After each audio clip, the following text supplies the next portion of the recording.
वो फिल्म जिसमें सिनेमा का पूरा गेम ही बदल कर रख दिया, बाहुबली, जिसको देखकर पब्लिक को समझ आया इंडियन फिल्मों का मतलब सिर्फ बॉलीवुड नहीं होता। इसका 50% क्रेडिट प्रभास को भी जाता है, जिसकी खतरनाक परफॉर्मेंस के बाद बड़े बड़े डायरेक्टर उनके सामने लाइन लगाकर खड़े हो गए और इस लिस्ट में सबसे ऊपर जिस फिल्म का नाम आता है वो है सलार, जिसको हर किसी ने KGF यूनिवर्स के साथ जोड़कर बहुत सारे सपने सजाए थे। सपने तो प्रशांत नील ने तोड़ दी, लेकिन आप यकीन करोगे अगर मैं आपसे बोलूं सलार और बाहुबली ठीक वैसे हैं जैसे आपके सामने शीशा। जी हाँ, पूरे 6 साल के बाद प्रभास वही काम करने जा रहे हैं जिसने उसको इंडिया का सबसे बड़ा स्टार बनाया। कल मैंने यस्टरडे शाम को सलार का फर्स्ट सॉन्ग रिलीज हुआ, जिसको सुनने के बाद बहुत सारी चीजें रियलाइज की मैंने, शायद बाकी लोगों को समझ नहीं पा रहे हैं। गाने का थीम एकदम इमोशनल टाइप का है। दो दोस्तों के बीच के रिश्ते को गहराई से डिफाइन किया गया है। इस गाने के लिरिक्स में काफ़ी लोगों को डिसअपॉइंट भी हुए होंगे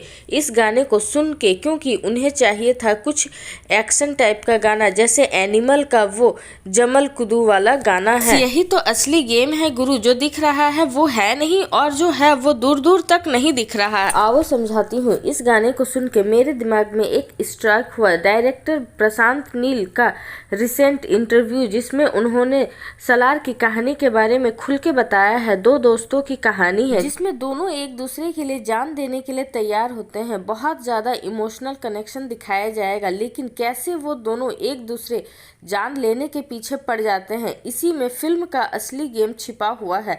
खतरनाक ट्विस्ट एंड टर्न से भरी हुई स्टोरी लाइन। आखिर फिल्म में ऐसा क्या होने वाला है कि प्रभास वर्सेस पृथ्वीराज का एंगल पब्लिक के सामने अचानक से प्रेजेंट करके सबके होश उड़ा दिए जाएंगे। बस यहीं से मेरे दिमाग में ये फोटो घूमता हुआ चला आया कि कटप्पा ने बाहुबली को क्यों मारा।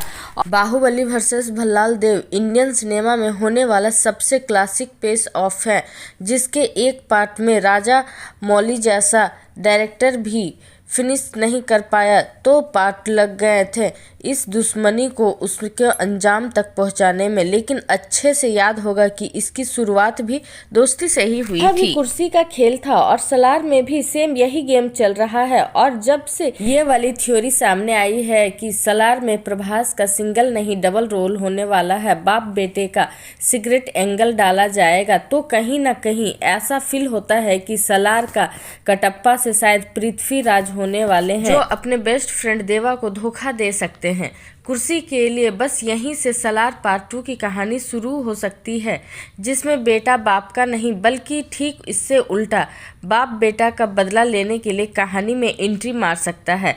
और जितना मैंने प्रशांत नील के सिनेमा में देखा है, मैं आपको एक चीज़ गारंटी दे सकती हूँ कि वो सलार की क्लाइमैक्स सीन बाकी बाहुबली के पार्ट 1 से भी बड़ा बना के प्रेजेंट करने की कोशिश करेंगे। पार्ट 2 का इंतजार वहीं से शुरू हो जाएगा। शायद सलार का सेकंड ट्रेलर 16-17 को रिलीज हो सकता है, उसमें कुछ और हिंट मिल जाए जिसमें फिल्म की कहानी और ज़्यादा समझ में आ जाए।